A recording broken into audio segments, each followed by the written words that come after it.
হামির পরিস্থিতি নিয়ে বিস্তারিত জানাতে চট্টগ্রাম থেকে যুক্ত হচ্ছেন শোয়েব রহমান এবং নওগাঁ থেকে যুক্ত হচ্ছেন আব্বাস আলী। শুরুতেই যাচ্ছি শোয়েবের কাছে। শোয়েব, চট্টগ্রামে হাম সংক্রমণের প্রকোপ কতটা দেখছেন আর পরিস্থিতি নিয়ন্ত্রণে কি ব্যবস্থা নেওয়া হয়েছে? স্বামী, চট্টগ্রামে কিন্তু হামের উপসর্গ নিয়ে হাসপাতালে রোগীদের সংখ্যা বেড়ে চলেছে এবং গতকাল সিভিল সার্জনের পক্ষ থেকে যে তথ্য দেওয়া হয়েছে সেই তথ্য অনুযায়ী নগরীর বিভিন্ন হাসপাতালে এখন পর্যন্ত প্রায় 55 জন রোগী কিন্তু হামের উপসর্গ নিয়ে ভর্তি হয়েছেন এবং তারা চিকিৎসাধীন রয়েছেন। এবং এর মধ্যে যদি বলি যে মহানগরেই কিন্তু 55 জনের মতো রোগী রয়েছেন যারা চট্টগ্রাম মেডিকেল কলেজ হাসপাতাল সহ বিভিন্ন জায়গায় চিকিৎসা নিয়েছেন। এবং চট্টগ্রাম মেডিকেল কলেজ হাসপাতালে আমরা রয়েছি, সেখানে আজকে এখন পর্যন্ত প্রায় 27 জন রোগী কিন্তু হামের উপসর্গ নিয়ে ভর্তি হয়েছেন।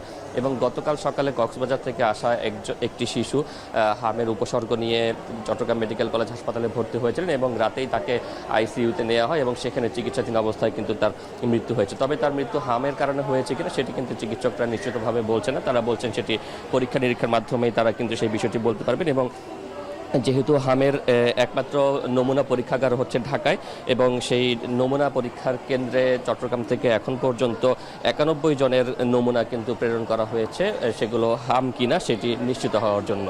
এবং সিভিল সার্জনের পক্ষ থেকে বলা হয়েছে যে চট্টগ্রামের বিভিন্ন জায়গাতে হামের উপসর্গবাহী রোগীর সংখ্যা বেড়ে যাওয়ার কারণে কিন্তু সচেতনতা বৃদ্ধি করা হয়েছে এবং হামের উপসর্গ দেখা গেলেই কিন্তু তাদেরকে আলাদা করে চিকিৎসা দেওয়ার কথা বলছেন এবং আতঙ্কিত না হয়ে তাদেরকে চিকিৎসকের পরামর্শ অনুযায়ী চিকিৎসার কথা কিন্তু বলা হচ্ছে। এবং চট্টগ্রাম মেডিকেল কলেজ হাসপাতালের শিশু ওয়ার্ডে আমরা দেখেছি যে হামের উপসর্গ নিয়ে যারা আসছেন, যেহেতু এটি একটি ছোঁয়াচে রোগ সেই কারণে কিন্তু তাদের জন্য আলাদা একটি ব্লক করা হয়েছে এবং প্রবেশ পথের দুপাশে দুটি ব্লকে কিন্তু প্রায় 27 জনের মতো রোগী আমরা যেটুকু জানতে পেরেছি আজকে এখানে চিকিৎসাধীন রয়েছেন। এবং যেটি বলা হচ্ছে যে হামের কারণে আসলে মৃত্যু হচ্ছে কিনা সেই জায়গা থেকে নিশ্চিত হামের কারণে কিন্তু এখন পর্যন্ত কোনো মৃত্যু সিভিল সার্জনের তথ্যমতে নেই। তবে উপসর্গ নিয়ে গতকাল একজন মারা গিয়েছেন যেটি বলছিলাম। এবং নিশ্চিতভাবে হাম রোগীর সংখ্যা চট্টগ্রামে এখন পর্যন্ত সিভিল সার্জনের দেওয়া তথ্যমতে সেটি নমুনা পরীক্ষার পরে নিশ্চিত হয়েছে মহানগরে 6 জন এবং 15টি উপজেলা মিলিয়ে 2 জন এবং সর্বমোট 8 জন রোগী, 8টি শিশু তারা কিন্তু হাম আক্রান্ত বলে একেবারে নিশ্চিত হয়েছে সিভিল সার্জনের কার্যালয়। এবং চিকিৎসকরা যেটি বলছেন যে তারা আলাদা একটি ব্লক খুলেছেন এবং সেই অনুযায়ী তাদের চিকিৎসাও চলছে। এবং চিকিৎসকরা বলছেন যে হামের যে উপসর্গগুলো রয়েছে, শুরুতে জ্বর, এরপরে কানের পেছনে র্যাশ দেখা যাওয়া, এরপরে সেটি কান থেকে আস্তে আস্তে শরীরের নিচের অংশে র্যাশ ছড়িয়ে পড়া, এই ধরনের উপসর্গগুলো যদি দেখা যায় এবং শিশুটির যদি অবস্থা ক্রিটিক্যাল হয় সেই ক্ষেত্রে তারা দ্রুত যাতে হাসপাতালে ভর্তি করেন এবং চিকিৎসকের পরামর্শ অনুযায়ী যাতে চিকিৎসা গ্রহণ করেন, আতঙ্কিত না হয়ে সেই পরামর্শ তারা কিন্তু দিচ্ছেন। শাম্মী, চট্টগ্রাম থেকে যুক্ত হয়েছিলেন শোয়েব রহমান। এবার নওগাঁ থেকে যুক্ত হচ্ছেন আব্বাস আলী। আব্বাস, জানাবেন নওগাঁয় হামে আক্রান্তদের জন্য হাসপাতালে আইসোলেশন ওয়ার্ড করা হয়েছে কিনা আর এখন পর্যন্ত হামে কতজন রোগী হাসপাতালে ভর্তি আছেন?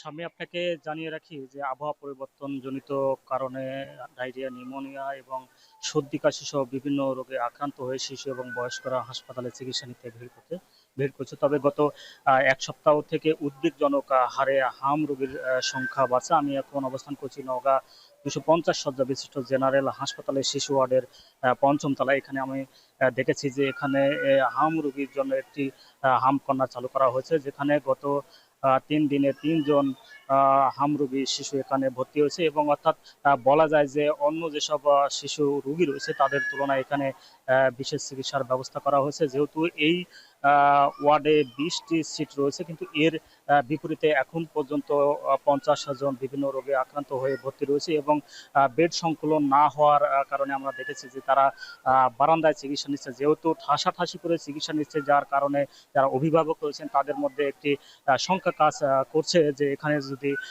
তাদের শিশুরও আক্রান্ত হয় তাহলে তারা আসলে ঝুঁকির মধ্যে রয়েছেন বলে জানিয়েছেন। তবে হাসপাতালের পক্ষ থেকে বলা হয়েছে যে যেহেতু এখানে হাম কর্নার খোলা হয়েছে এবং বিশেষ পরিচর্যার ব্যবস্থা করা হয়েছে, এবং যদি পুরো জেলার কথা যদি বলি, যে সিভিল সার্জন অফিসের তথ্য মতে এখন পর্যন্ত অর্থাৎ গত এক সপ্তাহ থেকে প্রায় এই পর্যন্ত 41 জন হাম উপসর্গ নিয়ে জেলার বিভিন্ন হাসপাতালে ভর্তি রয়েছে। এর মধ্যে হাম রোগে আক্রান্ত হয়েছে এখন পর্যন্ত 9 জন, এবং একজন মারা যাওয়ার ঘটনা ঘটেছে। তিনি হচ্ছেন যারা নওগাঁ জেলার বাসিন্দা, ঢাকায় বসবাস করছেন। গত 4 দিন আগে সেই শিশুটি হাম রোগে আক্রান্ত হয়ে মারা গেছে বলে সিভিল সার্জন অফিস নিশ্চিত করেছে। তবে সিভিল সার্জন অফিস জানিয়েছে সবচেয়ে বেশি আক্রান্তর সংখ্যা হচ্ছে জেলার সাপার, পোশা, নেমতপুর উপজেলা। এইসব উপজেলায় যেই গ্রামে বা যেই বাড়িতে হাম রোগ শনাক্ত হচ্ছে, সেই বাড়ি থেকে আশপাশের আরো 40 বাড়ি পর্যন্ত সেই বাড়িতে যারা শিশু রয়েছে তাদেরকে ভিটামিন A+ ক্যাপসুল খাওয়ানো হচ্ছে, এবং এই হাম রোগী নিয়ে ক্যাম্পেইন পরিচর্যা সহ বিভিন্ন পদক্ষেপ গ্রহণ করা হচ্ছে বলে জানিয়েছে স্বাস্থ্য বিভাগ। তো এই ছিল আমার কাছে হাম রোগীর চিকিৎসা ব্যবস্থা এবং আক্রান্ত নিয়ে সবশেষ। হামের পরিস্থিতি নিয়ে জানাচ্ছিলেন সহকর্মীরা। রাজধানীর পরিস্থিতি জানাতে মহাখালী ডিএনসিসি কোভিড ডেডিকেটেড হাসপাতাল থেকে যুক্ত হচ্ছেন শাহরিয়ার জামান পুলক। পুলক, আমরা ঢাকার বাইরের চিত্র দেখছিলাম, রাজধানীতে হাম সংক্রমণের চিত্র কতটা উদ্বেগজনক, আর হাসপাতালে যথাযথ চিকিৎসা পাচ্ছেন কিনা রোগীরা?